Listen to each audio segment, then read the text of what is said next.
Have you done any modelling of what the 6-week lockdown, what impact that will have on the state economy? Not on the economy at this stage, no. We know that we're in for a very difficult time.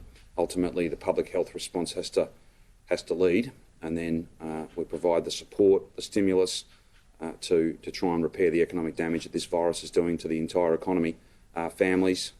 But that's significant, of course. But life is more important, and not having that tragedy visited on any more families than we possibly can. That's what's driving all of us. Schools, Premier. It's exceptionally emotionally taxing, yes, and very onerous for people. There's one question. Are you sorry to Victorians? I am very sorry that we find ourselves in this position. I would just, with the greatest of respect, put it to you though, that getting this virus and dying from it is very onerous too. Like, this is challenging. I get it. I know that. I understand that. I didn't want to be in this position. No Victorian does.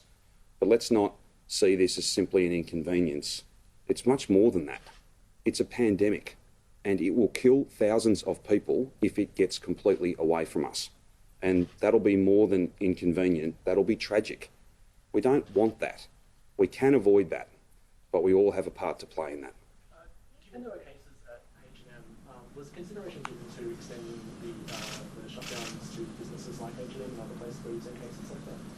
We have seen outbreaks in lots of different settings. They're all managed on an individual basis, and I don't think any two outbreaks are the same. There'll always be unique features in terms of the type of business, the physical space that you're dealing with, patterns of movement, all of those things. So they're all treated on their merits, and there's a well and truly understood list of infection control protocols, as well as an outbreak response that has some consistent features, but it then applies logic and applies science and best practice to the individual circumstances. Just on schools, Premier, just to clarify, sure. For metropolitan schools, Year 11s and 12s aside in special schools, they could be moving back to home learning? Absolutely, they could be. I'm not in a position to confirm those arrangements now. That's why there's an extension of the school holidays, to give us time and to give parents some certainty that there will be sufficient notice. I know that's a very significant step, to have to go back to learning from home.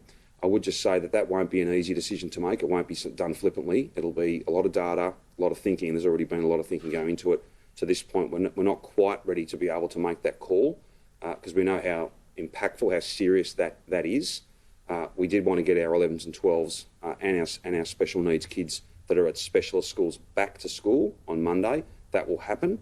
We think that is the right balance to strike. Some additional pupil-free days where teachers will be at work. There'll be supervision and holiday activity for those who have to come to school because mum and dad are at work. But that extra time, I think, will be invaluable to us. And as soon as we can confirm our plans with parents and with school communities, we will.